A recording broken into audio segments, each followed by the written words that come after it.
Hey friends, welcome. It's great to have you here on the Our Kids, Our Schools podcast. Today we're going to be talking about types of schools. And the reason this is timely relates to the fact that there's open enrollment right now in the different types of schools that are offered for our kiddos. And so you having the type of information that you need as a parent to be able to make informed decisions is one of the things that's like one of my main things I care about, is making sure that you have the information to make informed decisions. And before I get into that and share that type of information with you, I am just kind of coming off a conversation with a teacher this morning. I had a meeting with a teacher at a high school with the vice principal was there. Apparently, I actually learned this morning that it is school policy to have a vice principal there, which I think is great. And I also had my student there. We were having a conversation, and I'm not quite ready to share about that. There's nothing wrong, but I'm just still kind of decompressing and processing that experience. But one of the things that I think was my biggest takeaway from that experience was that it's this idea about assumptions. And this actually feels very connected to what we're going to talk about today. Because as parents, as educators, school administrators, and as community members, if we want to create the kind of spaces that students feel comfortable coming to us and talking and addressing issues, well, those spaces don't just happen on their own. We have to be intentional about creating those types of environments. It takes intentional choices to be able to foster that kind of an environment. And what happens sometimes when we have our classrooms and teachers in there are that the assumption is made that students know how to express issues over concerns. They know how to, ask questions, or they feel comfortable coming to us when just different things come up. And the fact is, that's not always true. And one of the things that I expressed today during this meeting was that, hey, yeah, I have a couple of kids who would feel very comfortable going and talking to a teacher when an issue came up, like, hey, I need to retake this test, or I didn't understand this thing, or this was really confusing to me, or this hard thing happened in class and I wanted to talk to you about it. Not all students are like that. And if we as adults make the assumption that kids are going to come talk to us when issues arise, well, that's an unfortunate assumption to make. And so that idea is also true when we're talking about school options, because there are choices for a reason. And if we as adults, again, like if I make the assumption that all of my kids need the same type of school experience, or like the same type of school environment or school choices, well, that's an unfortunate assumption. When in reality, it's so much more productive to bring those kids to the table, to bring the teenagers to the table and have a conversation about what type of school environment they maybe are most looking for. They might want a smaller classroom experience. They might want to really focus in on a certain area of study. They might not fit with the mainstream, and maybe they need an alternative option, or maybe they want to be at a school that has all of the different pieces where they've got lots of sports and music and a variety of classes. And so being able to have those conversations to figure out what it is our students need is really important. So today I'm going to talk about the types of school offerings. And again, this is because it's open enrollment time, and we need to make sure as adults that we have all of the information that we need to make an informed decision. So here in Idaho, if you go to the governor's page, Governor Brad Little, he says that Idaho is the third in the nation for education freedom. And those measures include spending, school choice, transparency, and regulations. All of those concepts are key factors in determining that Idaho indeed gets to be ranked third in nation for education freedom. And yes, here in Idaho, we do love our freedom. So I think there is value in noting that, hey, we as parents, as families, we get those options to choose. And also as educators, because educators also want to have different types of experiences. These are their careers. And some educators want to teach in certain environments, in certain types of schools. And so it's great that we have these options. Now, it's noted, and I've seen a couple of different, what do you call it when you quote someone? I guess we just quote, right? So I've seen a few different quotes from different education leaders that say that Idaho has 9 different school types. And when in reality, when you look into that, it's actually 7.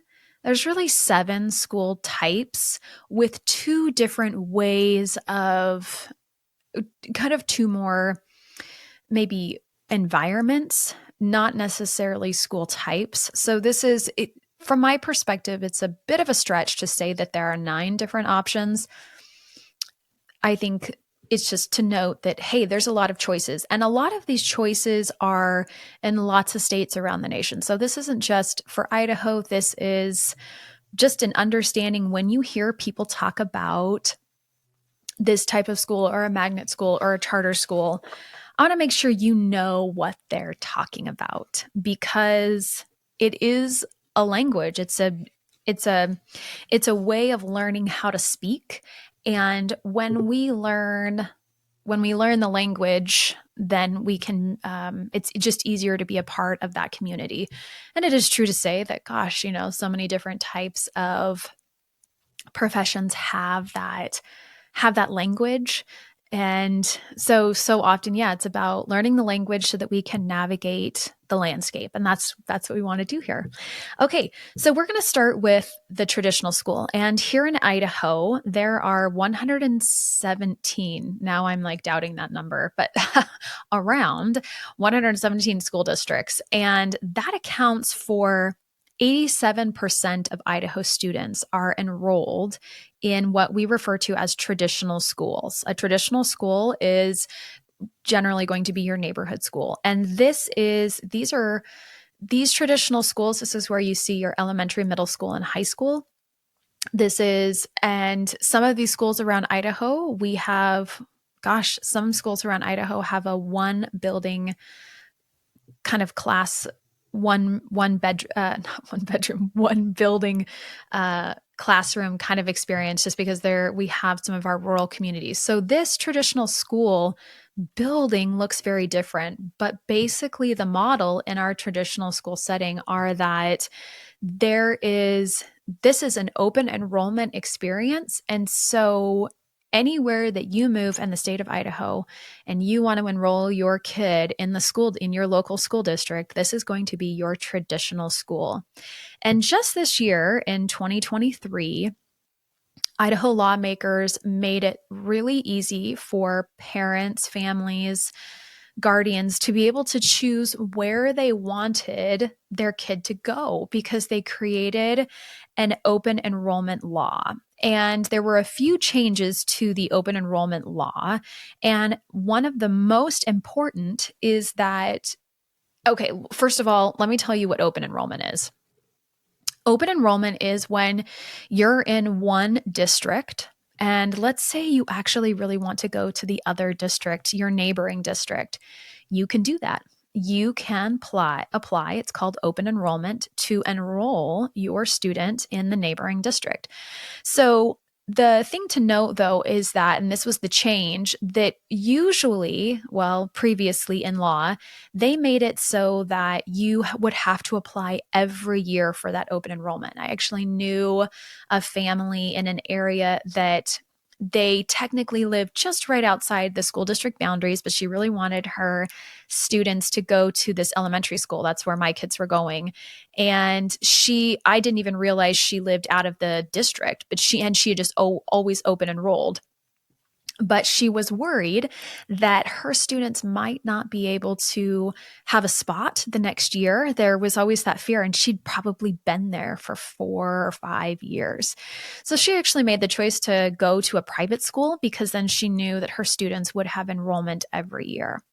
But because of this new law, that experience would change for her. So this new law says that if your student has been going to a district for 2 years, then you don't have to keep applying, that you get in. So that's a change to this traditional model. But when you do that, what is important to know that when you do that, transportation is generally not provided for you when you open enroll. And then the other component about traditional schools is that every student who is enrolled at a traditional school has access to the Advanced Opportunities Program. And that's on a previous podcast if you're interested in listening to that. But the general concept is that each student in Idaho gets $4,125 to spend towards advancing their academic and career and their professional career in terms of taking classes to further where they would like to go. So that is our traditional public school. Again, 87% of Idaho students are enrolled in traditional public schools.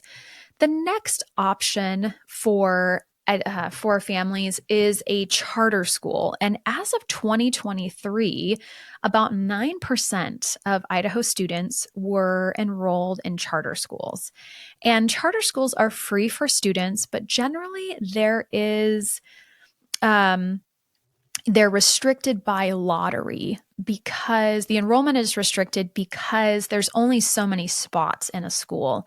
And so they'll have a lottery. You put your student's name on a list, and then it's just kind of the luck of the draw if they get into that school or not. And charter schools are distinguished for a few different components. One, they are allowed some extra freedom to innovate with curriculum and learning methods. So when my oldest was in kindergarten, I enrolled him in a charter school. We were living in Oregon at the time, and I'd heard great things about this charter school. And the curriculum was based on research out of the University of Oregon. And I really liked the way that they did their learning there. And I felt like it was such a great environment for him, which really points to the fact that it's so important, again, to have those conversations with our kids about what type of learning environment is best for them. And it wasn't like I was having this conversation with my 5-year-old at the time as a parent. These were observations that I made. But as our kids get older and they go into those middle school and high school years, they definitely have opinions about what's going to work for them. So we want to make sure that we're having those conversations. The charter schools are held accountable to their authorizing entity. So there are a couple of different authorizing entities. One, there's the Idaho Public Charter School Commission. This is why it's called a charter. Individuals apply for a charter to be able to start a school, and that charter then allows those individuals to create a school. And that charter school then is accountable to whatever entity gave them their charter. And charter schools are public. They are required to meet certain standards. And so the Idaho Public Charter Commission is a chartering entity that, when I was looking at the list, it appeared that most charter schools are getting their charter from this entity. But charter schools can also receive a charter from their local school district. So this is something I have shared this a lot. My kids go to West Ada. It's the largest school district in Idaho. And this is something that I've actually heard in my community. They say, well, it's like called the Meridian Medical Arts Charter School. They say that's a West Ada school. And I say, no, it's not. West Ada does not have a charter school, but West Ada chartered Meridian Medical Arts Charter School. So meaning that Meridian Medical Arts Charter School got their charter from West Ada School District. So from the school board. And so that Meridian Medical Arts Charter, I'm pretty sure that's the name. I could be mixing up some of those words, but they received their charter from the West Ada School Board. So they are held accountable by the West Ada School Board, but they are not a part of the West Ada School District. So that's a really important distinction to make. And charter schools are not within the bounds of the traditional public school. But charter schools are public, and they do not but they do not have the ability to levy taxes. There oftentimes is no transportation depending on the amount of funds that they have. There is a charter school here in the West Ada area that does provide transportation, but often they don't. And these charter schools also have their own school boards. And the Idaho School Boards Association, which is the association that all school boards they are members of. The charter schools also have membership in this association because Idaho recognizes that charter schools are a really important choice for parents. We want to make sure those school board members are educated and, receiving that professional development so that those students can succeed as well. And just in terms of some like a couple pieces of information, Idaho passed legislation in 1996 allowing for charter schools. And today, Idaho has more than 50 brick and mortar charter schools and virtual schools.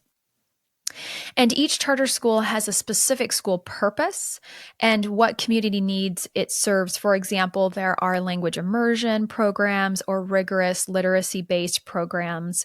There is an example of Elevate Academy in Idaho Falls offers career tech education for at-risk students.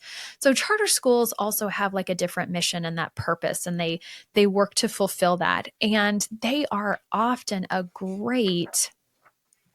they're a great option for students. And these students, because they're also in a public school, therefore they have access to the Advanced Opportunities Program. And so they can access that money and use it for their school career, which I think is really valuable. So those are 1 and 2. Then we have our third option, and these are called public magnet schools. And I almost feel like magnet is a term that we don't hear very much. But these are schools, they're known as schools of choice. And magnet schools and schools of choice are types of schools within a traditional public school. And so these are schools they are free public and secondary schools that are operated by a school district. And they often have a specific theme, a curriculum, or an instruction method. So for example, you'll see maybe the theme will be engineering or performing arts, humanities, maybe science, technology, and math, and focusing on that STEM. There also instructional methods may be dual immersion language or specific curriculum. So for example, the West Ada School District has the Renaissance High School. This would be considered a magnet school, and they have the International Baccalaureate program there. And so there's several magnet schools within West Ada, and Idaho has more than 20 magnet schools or schools with magnet programs within their district.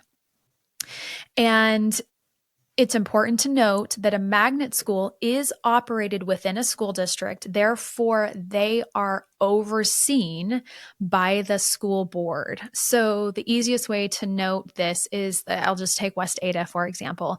So West Ada has several different magnet schools. One is Christine Donnell Elementary. One is the Renaissance High School. So these high schools are choices for parents, and we've received lots of emails about them. And so parents can apply for these schools for their kids. Sometimes you have to audition. Sometimes there's certain requirements that you have to meet for this. And so these schools then are operated within the school district, and the school board governs these schools, and these schools have to be held accountable for standards to meet, and they are accountable to that school board.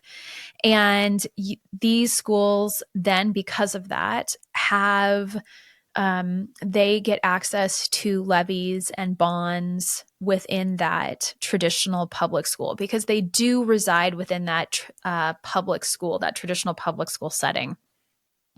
Again, the enrollment is limited because they only have so many seats and students have to apply for admission.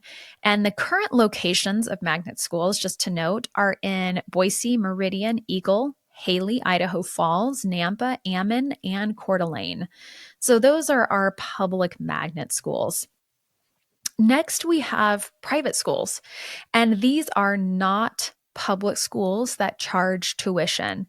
And I saw two different percentages. So that one website said 4.5%, and another website said 6%. So let's round it to 5. About 5% of Idaho students are enrolled in private schools. And that's a little bit lower than the national average. National average is 10%. These private schools offer curriculum, smaller class size, and often they are faith-based institutions. And they offer a wide range of classes. And there are more than 150 private schools across Idaho. Now, there is no state-run scholarship options in Idaho, but private schools do offer scholarships. Those might be available. But what's important to note is that a couple of years ago, the federal government allowed parents to save money for their K-12 private school tuition by using the tax-preferred 529 savings accounts. So a 529 savings account is great. If you don't have one, I definitely encourage you to go open one. It's an account that you can use for your students. We've got them for our kids when they go off to college, and you can put money in there pre-tax. Or maybe it's no, now I can't remember. Gosh, there's a lot of things to keep track of. We put money in there. It's post-tax, but then it's an account that is tax deductible. And it grows, that money grows over time. And then that money is not taxed once it's in there. And you can pull that money out for your kids when they go off to college, which is great. And we watch those savings plans grow. Our kids contribute to their own. And the federal government made it so that parents who use private school now have the option to use up to $10,000 in annual tax-free 529 plan withdrawals to cover elementary and high school costs. So that's a way that the federal government is helping families with private schools. It's important. So the average tuition in Idaho for a private school is $8,847. So roughly $8,800. And the average tuition for high school is about $8,700. So it costs about $100 more to go to an elementary school than a high school. I thought that was interesting to note. The top-ranked private school in Idaho includes Riverstone International School, Coal Valley Christian High School, and the Acton Academy Twin Falls School. The average acceptance rate for private schools in Idaho is 89%, and minority enrollment is 15% in Idaho. And the student-teacher ratio is 13:1. So they do have significantly smaller classroom sizes. And 64% of private schools have a religious affiliation in Idaho, either Christian or Catholic. So those are the first four options. We've got traditional public. We have oh my gosh, my mind just blanked. I got to look at this. Charter schools.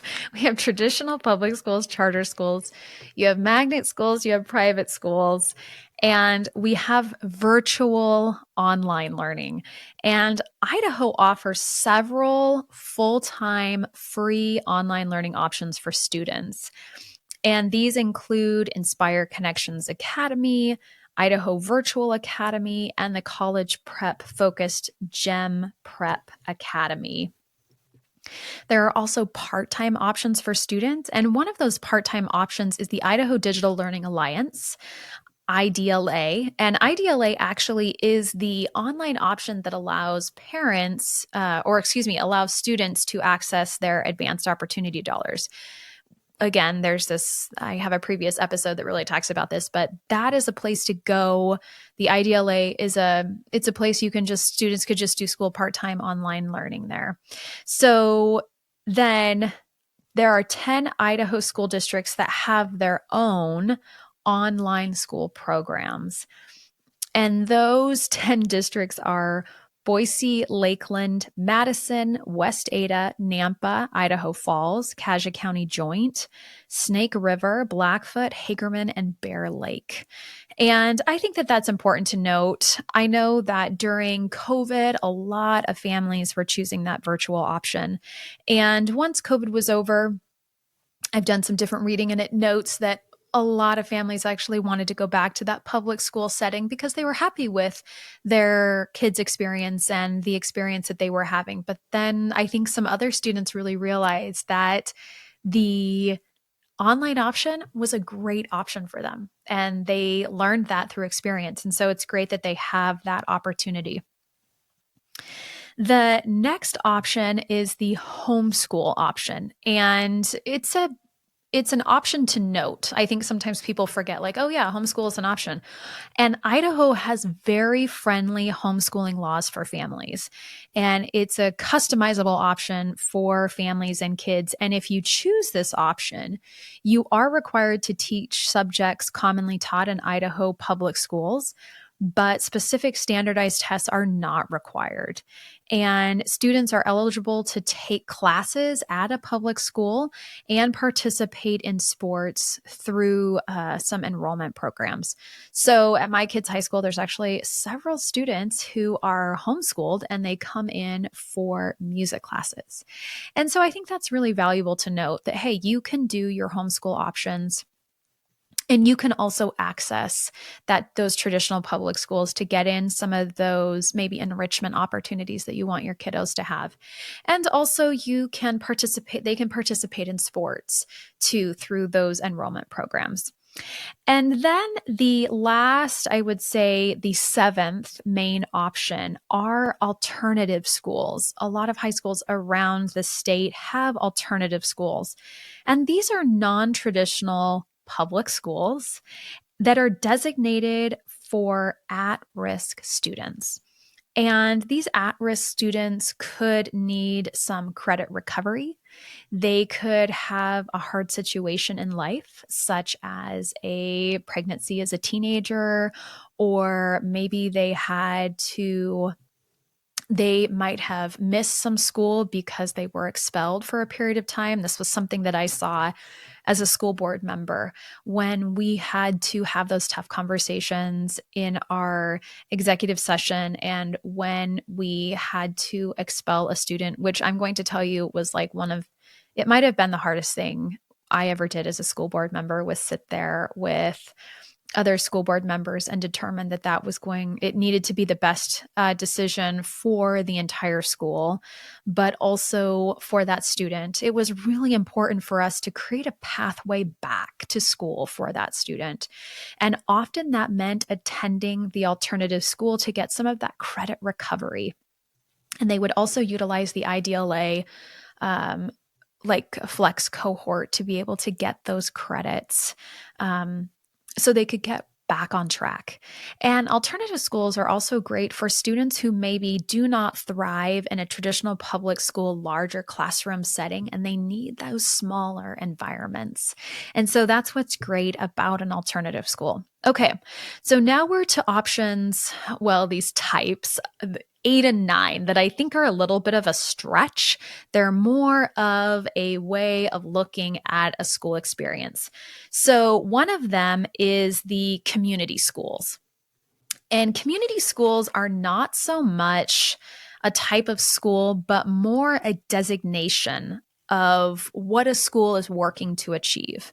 So a community school is a type of school that works in partnership with community members and businesses and nonprofits to meet the needs of the students and the families, and to help support them in having this kind of very inclusive type of an environment. And I think there's a lot of states, schools around Idaho who have a type of this where they're providing services and making sure different needs are met through community partnerships.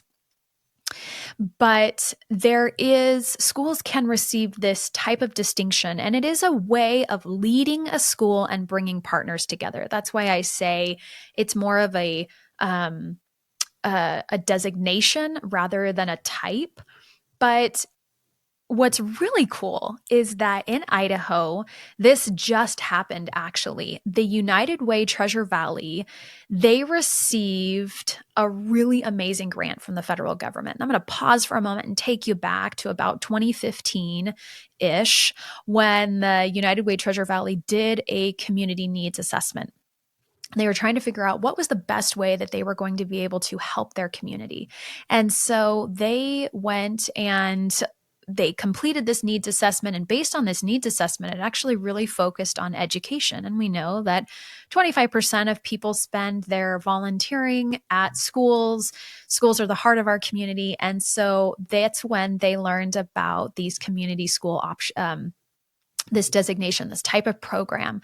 So they went down to Utah and saw this program down there. They brought it back up here, and the Boise School District was the first district to create a school to receive this designation. And now Idaho has 44 schools, individual school buildings that have this type of designation of community schools. I'll include a link in the show notes so you can go find it and see what it's about. It is a great way to lead a school, to create partnerships around the state. And now I'm back to this grant that the United Way Treasure Valley just received from the federal government. This is huge. This is going to really change the landscape of school communities around the state. The United Way Treasure Valley just received a $46 million grant. And it was awesome. Someone from I think it was the Department of Education. I think the Secretary of Education, is that what they're called? No, I can't remember. Again, blanking on too many things today.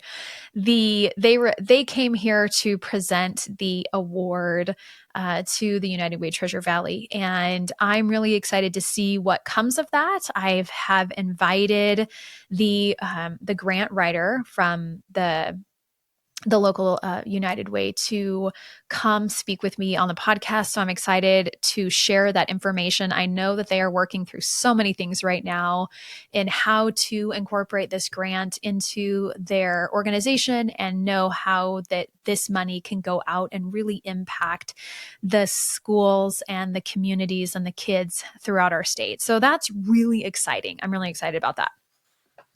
The last type here, this is a stretch again, are what are known as micro schools or mixed match learning or learning societies. And we're seeing these pop up where really it's this blended option. And it's a way of making it really work for you and your student.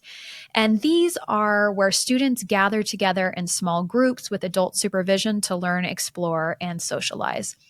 And there is a school here in Eagle it's a school that's kind of focused on sports, and they kind of do this micro learning a little bit where they've got this really small classroom experience and they've got like one or two teachers that come in and teach the subjects.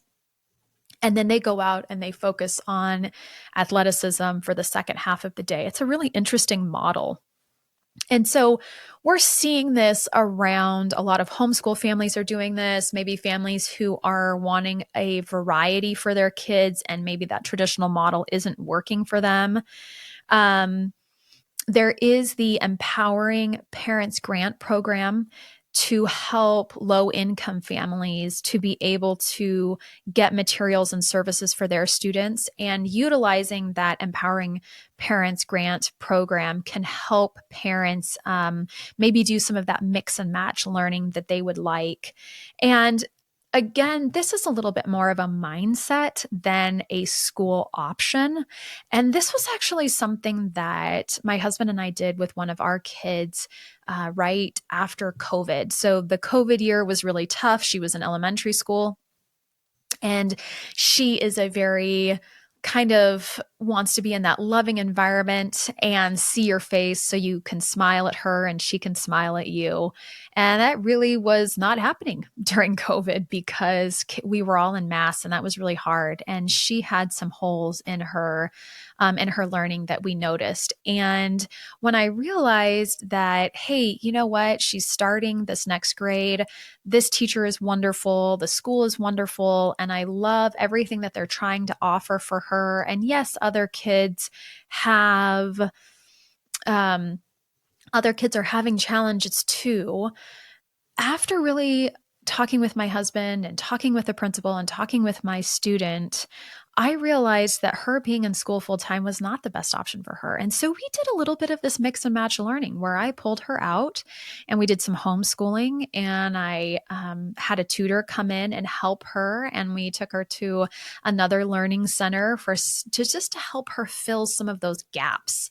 And really, my purpose was to help her understand that it was about helping her know how she could navigate learning and where she could improve as a learner so that she could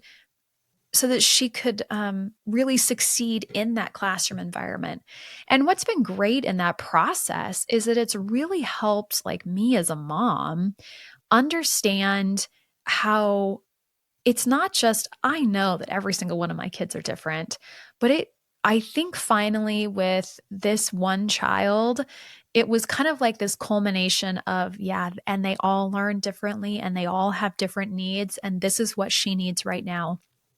And so now she's in middle school and she's having different experiences there. And because of this mix and match learning that we did for her, during one of her elementary school years, she was able to go back full time the next year to that traditional public school and really thrive in that environment because we had done that mix and match learning with her earlier.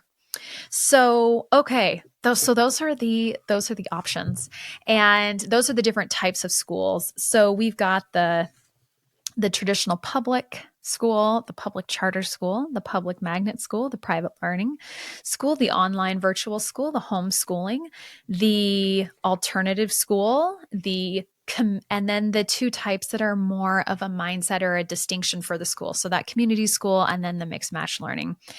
And the two takeaways that I have on the podcast today are, one, Idaho does have a lot of options. And Idaho isn't the only state that has these options. These options are available to parents everywhere. And it's not just parents that want the options. Educators want the options too. They have choices as to where they want to work and how they want to work in their environments. And so I think that that's a great value to understand, is that we have choices. We're not stuck with something, but to note that 87% of our students in Idaho attend traditional public schools. And because that's such a huge number, and really whether it was such a big number or not, but because 87% of our students attend public traditional schools, it's important for us as community members to take care of our community kids. And regardless of what school they attend, we need to build up our school communities because these schools are at the heart of our community. My second takeaway kind of circles back to what I started talking about at the beginning of the podcast, which was, we cannot assume that the option that we have our kids in is the best option for them right now, that things change for them and they have different experiences. And based on these experiences, they learn about themselves and they grow as individuals. And that's what we want. And so it's so important, I think, as our kids get older and they recognize maybe they have some different preferences in their learning, that we invite them to the table and we have conversations with them so that we can understand what is going to best meet their needs, because this is their learning experience. And as adults, we had our K-12 experience and beyond. And I think I really believe in fostering that lifelong learning that as communities, that's what we need, and model that for our kids, but making sure we have those conversations so that we can help our students succeed, because that's really what we want as community members. So thanks so much for joining me today on this great um, this exploration of the different types of schools that we have. And as always, remember the power of community.